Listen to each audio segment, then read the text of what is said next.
Hello friends, क्या हाल है दोस्तों। इसराइल हमास के बीच में जो युद्ध चल रहा है, पूरी दुनिया की निगाहें वहां जुड़ी हुई हैं। In fact the entire world is looking at West Asia, और रशिया यूक्रेन वॉर को हम काफी हद तक भूल गए। नाउ 7 अक्टूबर को लड़ाई शुरू हुई थी जब हमास ने इसराइल पर अटैक किया था, और गाजा के अंदर जो हो रहा है पिछले 6 हफ्ते से आप देख ही रहे हो। मैंने सोचा मैं आपके लिए काफी पॉडकास्ट लेके आता हूं करंट अफेयर्स के ऊपर। So let me get an Israel perspective on this issue. So today I will bring a podcast recorded few days back with an Israeli journalist, author, TV personality, and one of the most well-known faces in the Jewish world. जी हाँ, हम बात कर रहे हैं Avigdor एस्किन की। He was born in Moscow, was an activist, young activist in Russia, repatriated or moved to Israel in 1979. इन्होंने 1982 Hezbollah लड़ाई में लेबनान इजराइल लेबनान वॉर में he took part as an artillery officer. इनका बेटा जो 23 साल का है, he is member of the IDF and involve in the war in Gaza strip. इनके दोनों सन इन लॉ इस लड़ाई के अंदर शामिल हैं, तो entire family is involve. Best part क्या है मिस्टर एस्किन की कि he is a student of Indian philosophy. इन्होंने श्री अरबिंदो के ऊपर काफी लेख लिखे हैं, और उनकी बुक द डिवाइन लाइफ को ये कहते हैं कि this is one of the best books and one must read.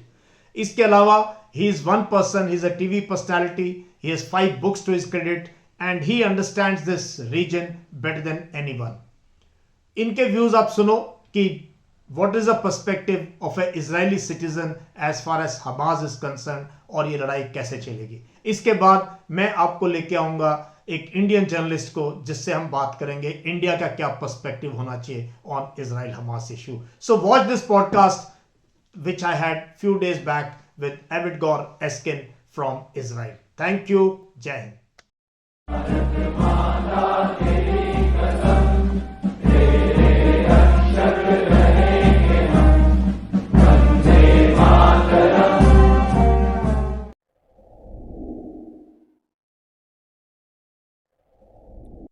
So it's such a pleasure, Avigdor Eskin, from Jerusalem, to join on my YouTube channel.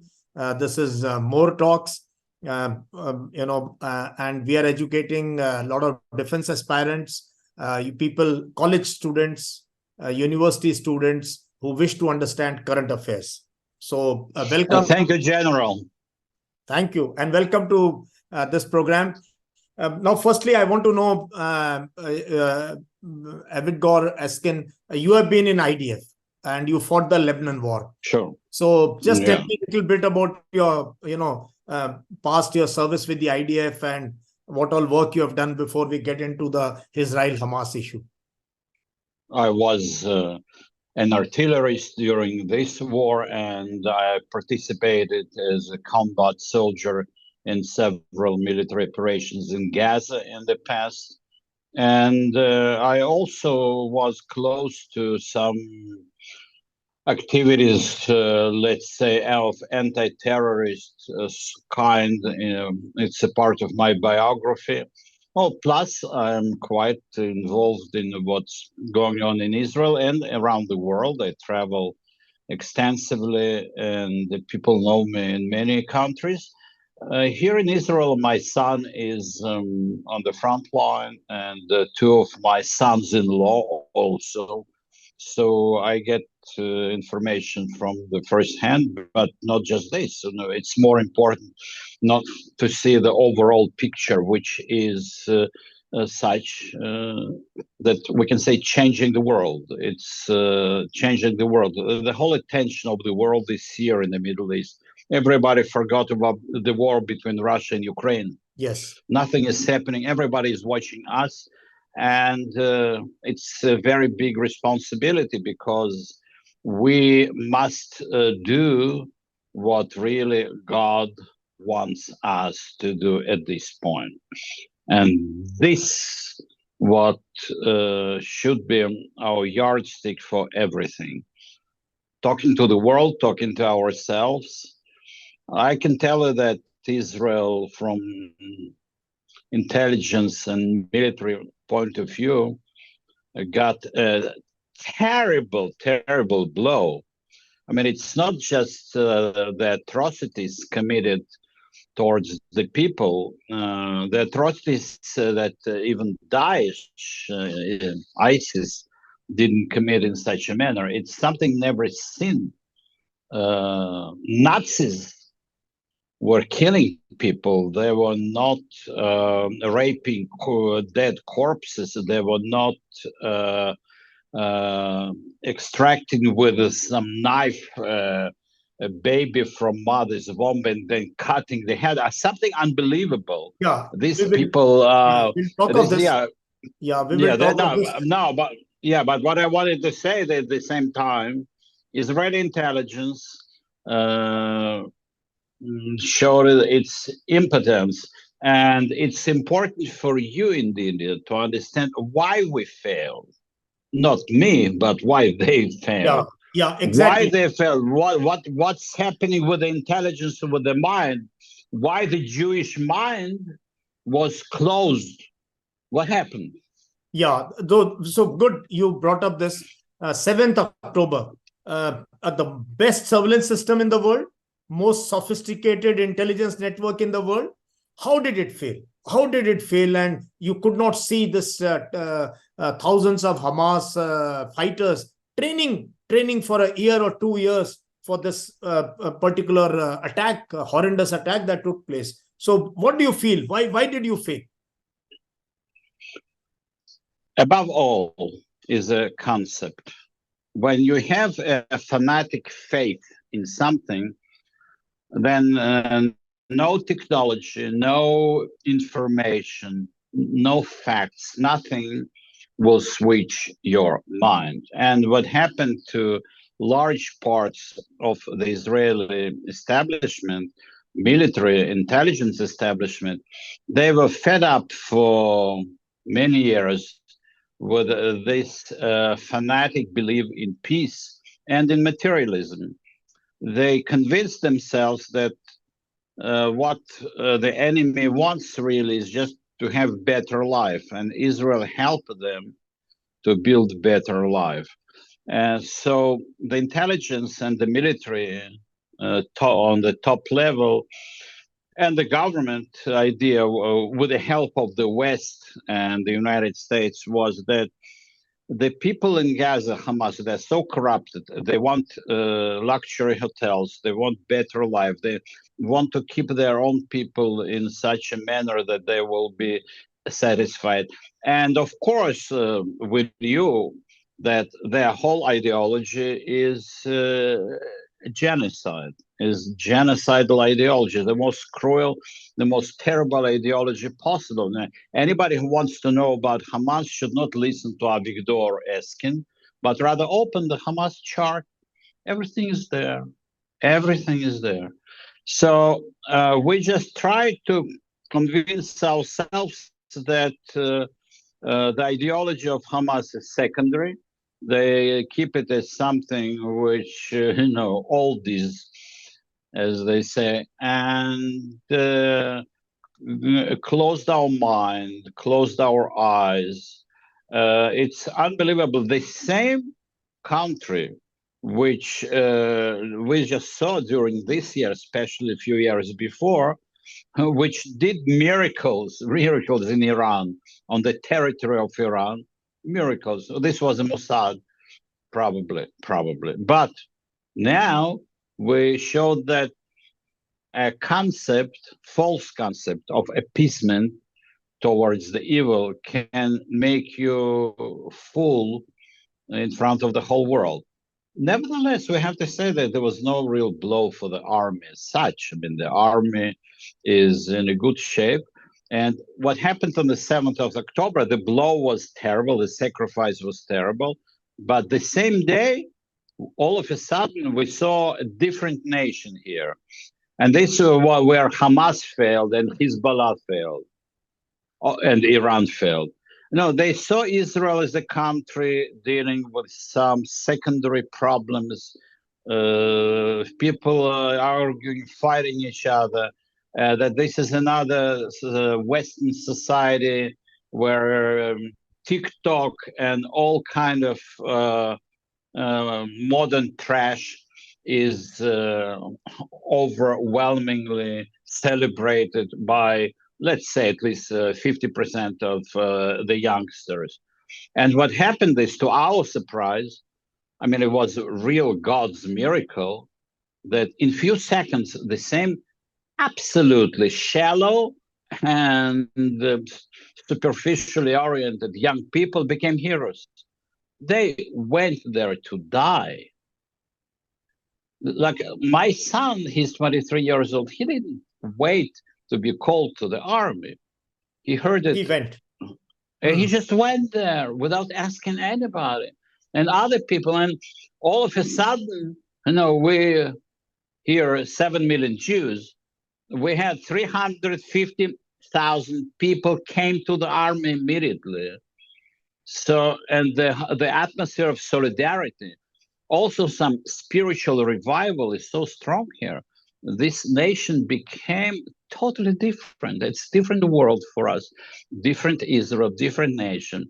Unfortunately, and this is also a problem of India, if we go into some depth. Yeah, Unfortunately, we will discuss that part the later. Western democratic system as such makes us belittled, and you also. Yeah, that's a very big statement you make. Now tell me, when this happened. So before we move to your action, very, very swift, very, I should say, response was it had to be the kind of response IDF responded with bombardment of Gaza. Tell me, in the IDF, in Mossad, Shin Bet, and other, will heads roll on the failure of 7th October? Are the people going to assess that after the war is over and find out who are responsible for this kind of colossal intelligence failure? First, Mossad has nothing to do with this. Gaza was under the supervision of Israeli military intelligence and Israeli internal security service called Shabak. So Mossad is not here at all. And Israel will have to set special investigation team. It will be a special committee which would deal with the issue, and there's no doubt that the people in the intelligence will go home, and maybe some of them even will be put on trial. I mean, there's no question about it. Everybody saw it. And now the response of Israel is there's nothing less than full extermination of Hamas. Nothing less can be considered. Of course, one of the ways is not killing Hamas terrorists physically, but let them surrender. When they can surrender, they can get out with white flags and nobody will touch them. This is discussable, but at this point, there's no sign that Hamas is going to surrender, and the fighting will continue. Israel started with wide bombardments of their military targets. It's something that people in the West, I don't know, in India, probably you are more intelligent, and definitely you are more spiritual, and definitely you have a lot of intellectual advantages. I mean, you're a country of Sri Aurobindo, your country of greatest thinkers also of the 20th century. And it needs to be said, when I'm talking to you, I feel that I'm talking to someone who has superior spiritual tradition, alongside with Judaism and Kabbalah and the Bible, of course. Now, we both have to understand what's the essence of the problem. Talked from pure military point of view, no, Hamas, they built hundreds, if not more, of kilometers underground tunnels where the terrorists are. As you know, they took hostages 230 Israelis, including babies. This what they did. And Israeli military operation started with hitting their military targets and preparing preparing the ground for invasion as such, which took place already 3 weeks ago. You The took ground about 2 weeks. operation, The ground the offensive. ground operation is very successful, but we are moving slowly. You see, if you compare it with any other war, first, of course, any war in urban difficult. But even not urban area, you compare with Ukraine, Russia, you compare with Azerbaijan, Armenia. In these fightings, you can see that at least 70, 80, 150, sometimes 200 people being killed from both sides a day. Now, in our case, our casualties between 3 and 5 a day, sometimes less. Because the army is very professional, the army is moving in the right direction. Of course, Israel is much stronger. Israel is taking over, and we are revealing all the documents. You see, just think about one figure. According to the United Nations figure, at least, it's around 45 living units, let's call them, in Gaza, meaning houses and apartments, are destroyed or damaged. Almost a half. Yeah. Now, by Israel. We did it now. But there are only, according to Hamas data, which we don't believe, of course, but even according to their data, 11,000 people killed. Now, how can you explain this? I mean, it's a miracle in terms of saving civil population.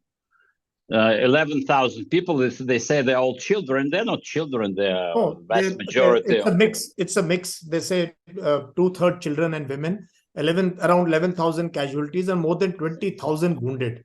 Well, why should we believe them in the first place? I don't see any reason to believe them. These people who can slaughter children, but to slaughter men also, it's a bad idea.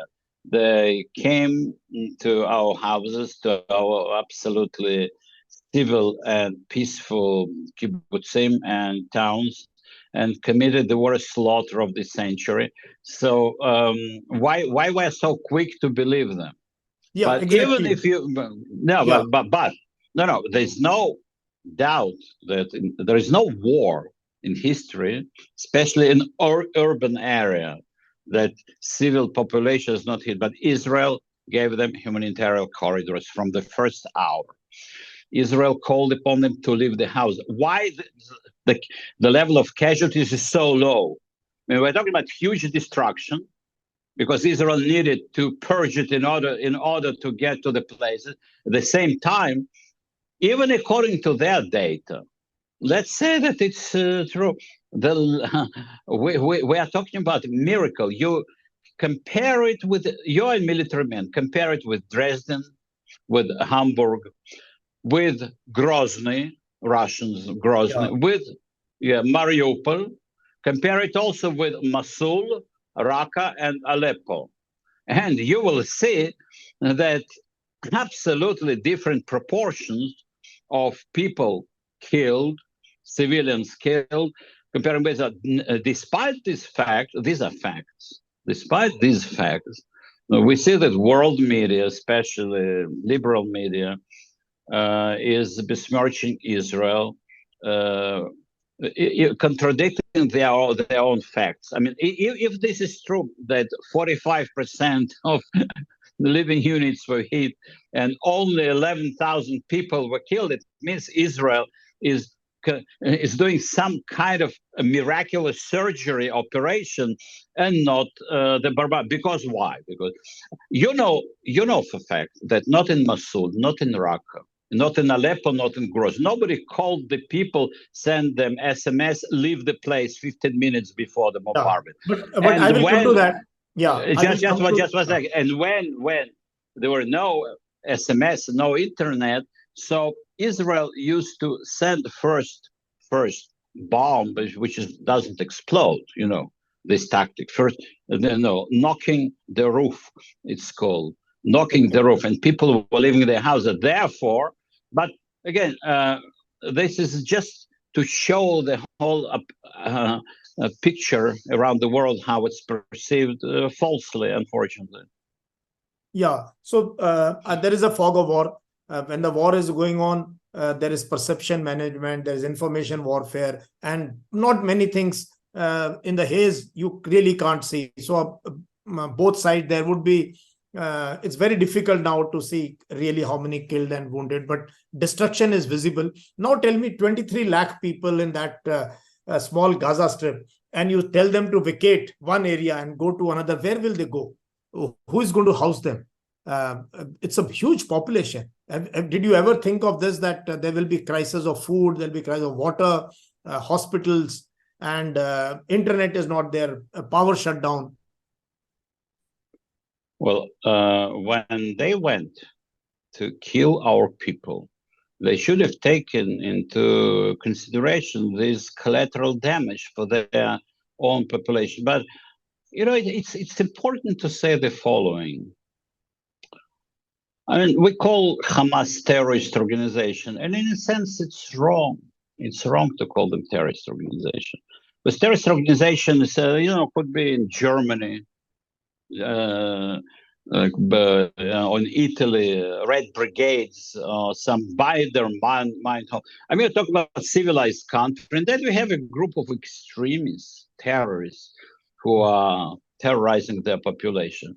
The case of Gaza is different. You know, when they entered Israel, there were military groups, but there were civilians. There were all elderly people going there to kill, to rob, and we didn't see any other revelation from their side. Now, when they took into Gaza dead corpse of our hostages, a few of them were dead.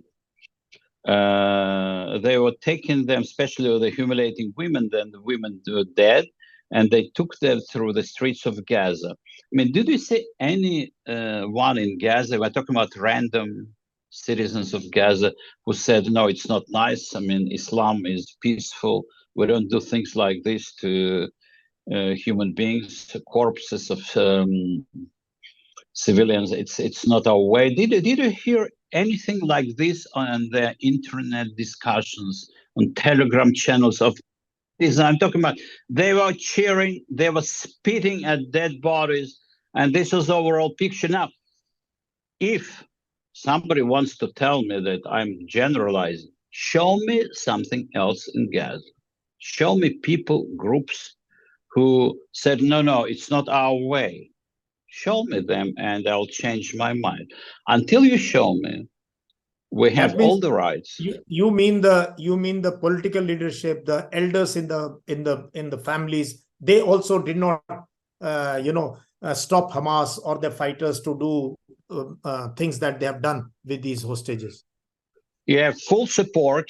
They have full support of their religious authorities. Yeah. Nobody said that there is anything wrong with their behavior. No one said. This is significant for you in India also. Yeah. Read my lips. Yeah. Check me.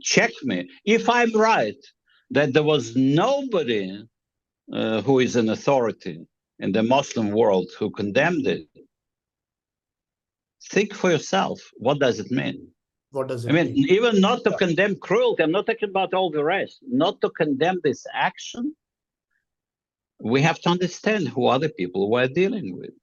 Now, to answering your question, nevertheless, they were, of course, displaced, and we have to deal with this or that way. Now, there was a civil war in Syria, as you know. Yeah. How many millions of people were displaced there? 13, 14, 15 million people. And Turkey was welcoming them. Some other Arab countries were more or less welcoming them. Europe took some of them. Now, why in this case nobody wants to take them? I mean, it's an enigma. It's an enigma. Egypt doesn't want to open the borders. Jordan said, I mean, no way, never, no one. All our other Arab countries, even not to take them for the time being, to take out civil population until we finish this war, that the civil population could have come back. Israel is prepared. The Arab world is not prepared. Oh, why? And what about peaceful Muslim leaders? Why are they not doing something about this? Very interesting question. You know the answer. Yeah, even I understand this, that Egypt has not opened the borders. Others are also not welcoming. They don't want, because probably That's right. a lot of refugees have come in previous wars, and nobody wants refugees. Pakistan is sending Afghans back, pushing the Afghanistanis, the Pathans back into Afghanistan. So, that now, tell me now the bigger picture, Avigdor. What do you feel? How much? It's already 6 weeks plus the war is going on. We did not anticipate it to go so much. So how do you think how long the war will go? Will IDF be able to break the tunnel network entirely? And one question, can Hamas be exterminated? Can Hamas be finished, the military part of Hamas? Do you think it is possible to kill all there's of no them? question, and absolutely. There's no need to kill all of them. They'll capitulate. No question, because we see the army is in an excellent condition now. After this blow, which is basically intelligence failure, we see that the army is in a very good shape, and the solidarity, enthusiasm, and spiritual awakening. People are talking to God now, not to TikTok, not to Facebook, but people are talking to God. You can see it everywhere in Israel. It's a miracle. Even the most shallow and random, empty young generation representatives all of a sudden became heroes. Unbelievable. But now, other than that, it will take time. It will take time. Why? Because we have all technical means to destroy all their tunnels. But if we start doing it, I mean, the rest of what Gaza was will just disappear, because the tunnels, they're under hospitals, the tunnels, they're under mosques, kindergartens, schools. Now, we just entered Shifa, a hospital, and they claimed that, that there was no one injured or killed there during this Israeli storm. Now, people who were in the hospital were allowed to leave. A few of them stayed, but we found there all the proofs that this hospital was, there were headquarters of Hamas there. They were planning the murder, the slaughter from there. So therefore, we needed to go. So if we blow up all the tunnels, we just destroy everything. There will be nothing left of Gaza. It will be worse than Dresden and Hamburg. And Israel is hesitant to do it. We are not willing to destroy everything around. We have no choice. We do a lot of destruction in order to get to them, because they don't want to capitulate. I mean, if they decide tomorrow to capitulate, and there will be no war. The war will be until they will capitulate. Now, Israel will face a lot of pressure from not only from the Muslim world, but from Europe, from the United States. But we have no choice, because if we stop, we'll get it tenfold from Hezbollah in the north. We'll get it from our Arab population in Judea and Samaria, which some people call the West Bank, and from Israeli Arabs. We have all of them watching us. And on the other hand, now I told you that also there was a survey that 75% of Gaza inhabitants, they support the slaughter of the Israelis, which took place on 7th October. By the way, and 86% of Arabs in Judea and Samaria, they support it. But if we win, not just hit them and deter them, if we really win, cause the capitulation, you will see that there will be 75, 80% supporting Israel. This type of changing of mind took place in Germany. Today, Germany is one of the nicest places in Europe. Very good economic, very good economic development. And not only it's culture, and also they are kind people. They are humane today. They're humane. They treat the immigrants in a very positive way. They're full of good human qualities. This 80 years ago, they were Nazis. The same Yeah. thing here. Let us not make a mistake when we are talking about Gaza population today. Yes, today they have full responsibility. I mean, they can go, they can stay, but they will suffer if they will stay. But there's no We place to didn't go. start this. There's no place to go. Egypt is not opening the borders. The other side is the sea. Where do these people go? And they are. It's not a small population. It's They will stay. They're welcome to stay in Gaza. There are right now tent towns that are built, and we'll find, they're not going to. This is not the question. The question is, first we need to destroy Hamas. We need to cause the denazification of Gaza, like or the jihadization of Gaza, and then to see how we build peace situation with them. They'll change, but you know something very interesting. Israeli peace activists, you know, in Israel, unlike in Gaza, there are so people, peace activists who were helping them, who were rallying for Gaza, doing all kinds of strange things in order to show that we all support Gaza, even support Hamas in their case. And today they are complaining about one thing. They received no one call from Gaza asking how are their relatives, those who wounded or killed. There was no one call of compassion. This is important. And this is important also. India can learn a lot from Israel. We didn't touch India yet, but you can learn from our mistakes. This is very important for you to see what our mistakes were, that you, in your wonderful country, will prosper and not let anyone threaten your well-being there. Yeah. So what I want to ask you is that how do you think, how many days it will take, how many months it's going to take, and will US and others support a ceasefire, some kind of a ceasefire?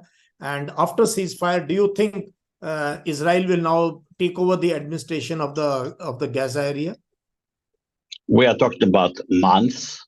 Yeah. It will take months. Otherwise, we'll need to blow up everything. There will no remnant of Gaza whatsoever because of the tunnel. We go slowly in order to preserve something, and also in order not to put in danger our soldiers more than needed. So we rather take time than to pay with their lives. After Israel finishes this operation, after Hamas capitulates, well, we have to ensure that there will be no education of slaughter and genocide in their schools and their society. We will have to take over Gaza and to control it. Any other solution will just assure that we will come back to the same problem in 5 years, in 7 years, in 10 years. Yeah, that is what has and happened. we'll face it. It happened before, exactly. Yeah, yes. You've been yes, General. You know exactly how it works. Yeah. So the cycle of violence every 4 or 5 years it takes place. You break the will of Hamas. They again, are able to. Now tell me very frankly, where does the funding for Hamas come? Who are the people? Who are the countries who fund Hamas? Where do they get the technology to fight a country technologically much superior Israel? So, in your view, who are the biggest supporters of Hamas? Qatar, of course, Turkey, and number one is Iran, of course. Iran is using them as their proxies to destroy Israel.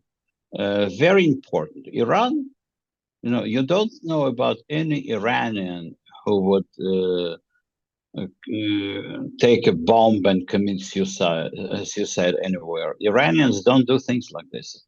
If you have a terrorist act in Europe, you always know that no Iranian is involved. But you know for sure that somebody in the Iranian embassy is involved by promoting it. But no Iranian will go and blow himself in any public place. They don't do it. So the same thing with Hamas, and you know that Hamas is official part of Muslim Brotherhood. Now, Muslim Brotherhood is exactly the most aligned force for Iran in Syria. Iranians killed tens of thousands, maybe more, of Muslim Brotherhood supporters and fighters in Syria. At the same time, they take advantage of Hamas and feed them and give them this. You see, many questions are not asked now, and if asked, not answered, because you can ask me directly the question where all the weapons came from, and of course we know they came via Egypt. But for obvious reasons, Israel doesn't want now to worsen the relations with Egypt and to claim all what we could have claimed. But your question is decent, reasonable, and you know what the answer is. So I understand there are forces at work, and for this kind of an assault on Israel, the weapons used, the technology used, the training. These are people, the kind of operation they have done, even special forces, you need that kind of soldiers to carry out, crossing of the border and all. So that is, I understand there are countries, but you need Qatar to mediate also. They are now a major player. So what is the role of Qatar now in getting the hostages out or trying to mediate between Hamas and Israel? Will they play a major role? Well, I personally feel that it's a big mistake to have any negotiations via Qatar. But the only thing which can convince them to release hostages will be our military success. And all the rest is very, very, very vague and problematic. Well, you gain something by releasing your hostages, especially Israel, with the tradition of releasing every Israeli citizen who is in trouble, but at the same time, you endanger the lives of hundreds of thousands. No, we released over 1,000 terrorists 10 years ago for one soldier. Yes. And these terrorists, including Sinwar, these are the people who planned and committed the slaughter on October 7th. So this time, the Israel population is also putting pressure on the government to start negotiation for release of their loved ones. And I don't know the exact figure. You would know how many people are still with Hamas. So you are ready to go? 230 whatever, 30 whatever. We don't know exactly. We don't know how many of them are alive also. We don't know. Yeah. So about 230. So earlier, Israel was very quick to, start the negotiations. But this time, you feel unless you finish Hamas and military operations are not over, you're not going to ready for any negotiation for hostage release. I think what should be done, but in fact, there are negotiations, and I'm not sure that Israeli government will not take this rather weak position and agree to some partial deal. I don't know. We don't know. There is everything. Well, even in crazy world, we see 10 years ago, we would talk about something clear. We could predict something economically. Take also Russia-Ukraine war, which I'm quite an expert of what's going there. I was there a lot, present, talking and consulting. Now, no one could give any reasonable blueprint for what's happening there. Everybody spoke about total collapse of Russian economy. No. thought that Russian army is very strong and will take Kiev in a couple of weeks. No, everything was wrong. And this is about intelligence. And this is something to learn also for India. Don't believe them, because they don't understand the essence. If you do not put the spiritual matters above everything, if you don't understand the spirit and the mentality of different nations, you will always lose. You'll be always wrong. It's why Western intelligence is wrong. Now, Americans, when they have human sources, they could have said that, yes, the war will start, and they were right.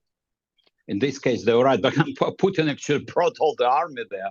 But at the same time, all the idea how to conduct the propaganda and sanctions, they made all the mistakes possible. And India should be, I hope, soon one of the greatest countries in the world, one of the most influential countries in the world. And I want you to be such, because if you will bring to the world the light of Riga Veda, of Sri Aurobindo, and many others,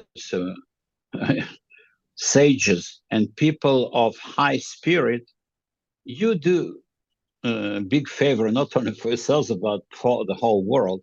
And we will join you with our Kabbalah, with our spiritual tradition, which of course is nurturing the whole world through our biblical prophets.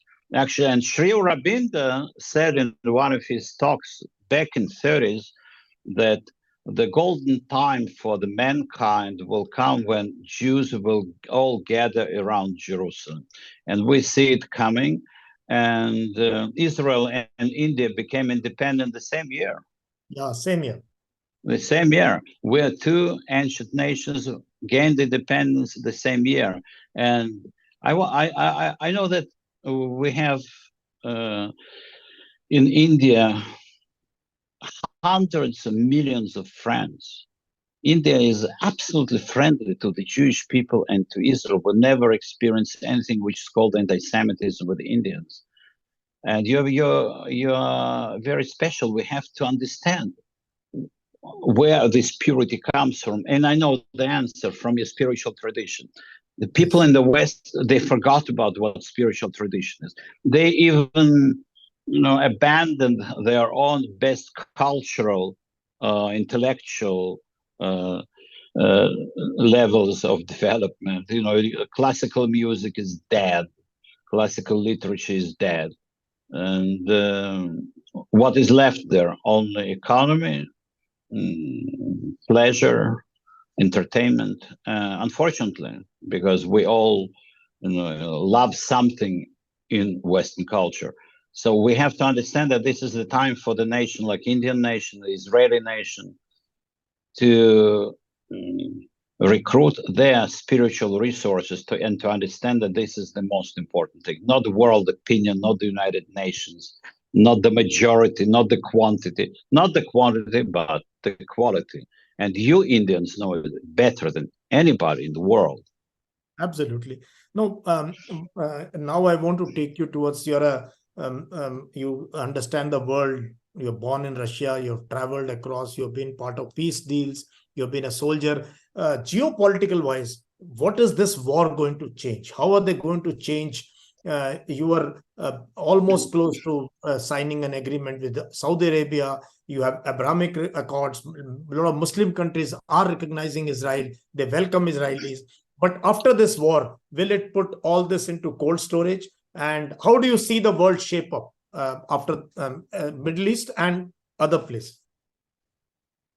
It'll be just a coffee break if we do not deal with Hezbollah, with Iran, and with the cancer, intellectual cancer or mental cancer of those in Judea and Samaria, the West Bank, who want to exterminate us, to slaughter us the way they did it October 7th. If we don't deal with all these matters, we will see the outburst sooner or later again. Now, Donald Trump is going to be the next United States president, and he's a staunch friend of Israel. We can rely that he will do the right thing.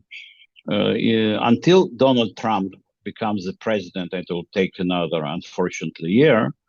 We will probably be involved in what's called the time of tribulation for Jacob. The same time, we see that Russia is becoming more and more oriented towards radical and totalitarian remnants of former evil, evil alliance, North Korea, Iran, Hamas. Russia is unfortunately going now in that direction, thinking that they can oppose the United States political activism and military activism by doing this. It's bad for Russia, bad for the world. At the same time, America is making a lot of mistakes in foreign policy. So what we have to expect is that if Israel wins in real terms and Trump comes back, we will see very strong alliance between Israel and the United States. We'll see Arab countries such as Saudi Arabia and others joining Israel. You will see this. We will also see this strengthening ties between Israel and India, because India is going to be one of the most influential countries in the world due to the spiritual potential and intellectual potential. This is the time when spirit and intellect are going to rule. We all suffer from the lack of intelligence. We start intelligence, playing with these words. We know that the potential of India to become great power is huge. And I will not reveal any secret if I'll say that Israel was very much interested in strengthening of India. Yes, I understand something. that. It's something very important for us also. We have very strong R&D and technological, expertise. We need more. Yeah. We need more. There's no it's doubt. Much more than that. It's on much higher level also. We need more. India must grow and prosper as a source of energy for the whole world. So, mental, spiritual energy. Yeah. India has the spiritual edge, but we need to lift a lot of our own people out of poverty. We have our own challenges. And somehow we can't replicate that with any other country. And that I'm sure everybody in India is very keen that we, assume our place in the world polity as a nation of 142 crore people. So now tell me, with this kind of alignment, where does China come in? What is China's role in this? Is China going to be somewhere important? Will they play an important role? I think that Indian potential is higher. China is going to a certain crisis now, and China is totally dependent upon the United States. I mean, they can say whatever they want, but if they stop exporting to the United States, they don't exist anymore. India is different. Indian structure and economy, you are not totally dependent upon the United States, but China is. So on one hand, they transmit certain hostility and they want to compete. They want to show that they're on the same level as the United States. And if Americans, as Trump did, will start some measures to limit their export to the United States, they are going to collapse, and they know it. So it's not so simple. They have their ideology, their way of existing, which doesn't necessarily mean that they will be aggressive and negative, but they are always, very, very pretentious, and they're trying to push as far as they can, as hard as possible, and then they know where to stop. They know where to stop. So if Trump will be in charge in America, and Trump, of course, will enhance all the projects with India, you will see that China will choose a more peaceful and more positive way of approaching different international problems. At this point, China is also trying to use some radicals, even terrorists, taking advantage of Iran and other places of crisis in the world to show the United States that they can be an important player. But what happened? There was a meeting, between Biden and Chinese leader. Yeah, they were in San Francisco. They got along. And then you saw already that Russian propaganda, all of a sudden, they besmirch, they smear China, they're full of anger against China. All of a sudden, they're praising China for a couple of years, and now they're full of anger, full of wrath. It's such a hypocrisy, and there are so many beautiful things about Russian culture and the Russian people, and their president for a long period was also kind of rather promising and positive personality, but now it's something. It's a madness. It's madness there, self-destructive first of all. And I was born in Moscow, and I'm really very sad about it because I see what happens to Russia now. I can just express my condolences in a sense, and express my hope that it will get better, of course. I agree with you. I think this attack on Ukraine, invasion of Ukraine, I think is the beginning of the end of the might of Russia in many ways. Not only the attack, the whole atmosphere of total lying hatred in their mass media. You don't see anything positive. You don't see any light at the end of any tunnel. Hamas also don't have any light in their tunnels because of the lack of electricity. But in case of Russia, there were once people like Solzhenitsyn, some great people of spirit thinkers. Sri Aurobindo mentions them also in some of his talks, some other great Russians. And now it's dull and void, unfortunately. You seem to be a great follower of Sri Aurobindo and Indian philosophy. Yes. How many times have you visited India? Not yet. I want to do it. Spiritually, I'm in Ananda with India, but spiritually, yes. I study almost every day something connected with Indian thought, Indian philosophy. Kiryat Arba, for example, I think was a great man, and you have others. You have a lot of spiritual intellectuals, not just intellectuals in Western sense, but spiritual intellectuals, people who are enlightened with Godhead.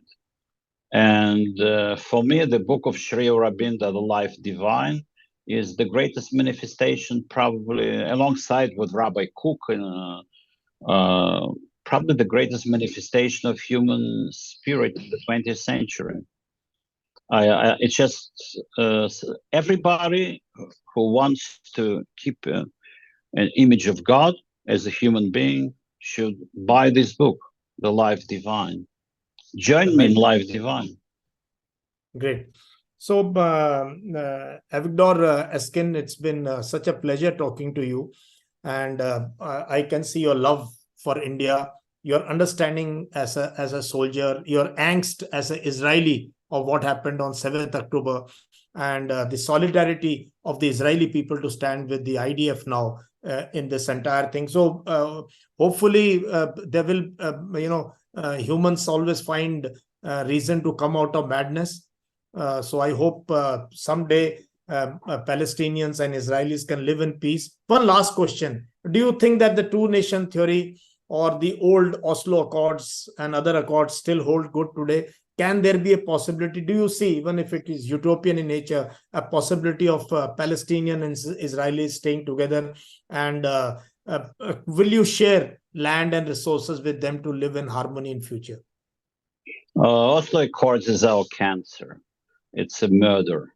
The level of terrorism and murder went up like this after Oslo Accords. There's nothing but bloodshed and horror in Oslo Accords and all other events of concession by Israel. But if we do now what God wants us, if we destroy this evil, Hamas, destroy this whole ideology, can we live with the Arabs in peace in Israel? Of course, yes.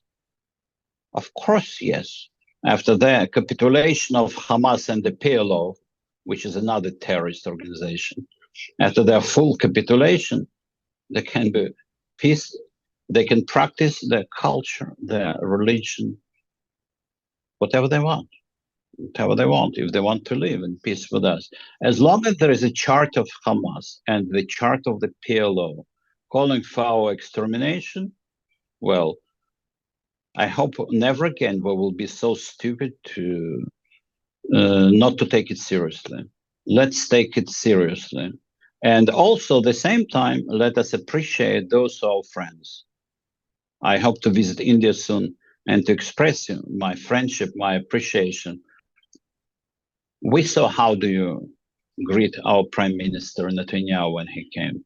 You greeted the whole Israel. And you know what your prophets like Shri Aurobindo said about the nation of Israel and our relationship. We should cherish and appreciate. And I'm spreading this message in Israel. Thank you very much. The great nation of India. The great nation of India. Thank you. Thank you very much. And we hope your son and your son-in-law come back safe, and you're back, your family, and there is peace restored. We have tremendous amount of cultural, historical linkages with this entire region, with the Jews, with the Arab world, and we are somewhere, we would want peace. And this is a land of Sri Aurobindo, land of Buddha, land of Mahatma Gandhi. So we want to see peace in all over the world, especially only then India can prosper. We just do not want, our Prime Minister said this is not the era of the war. There's so much of poverty, so much of, world over hunger and deprivation. The world should concentrate there. But it started with war of Putin in Ukraine, and now the stupid thing by Hamas, this terror action, which has derailed the entire, you can say, prosperity for the larger humankind. Thank you very much, sir. Thank you. I'm your friend. Thank you.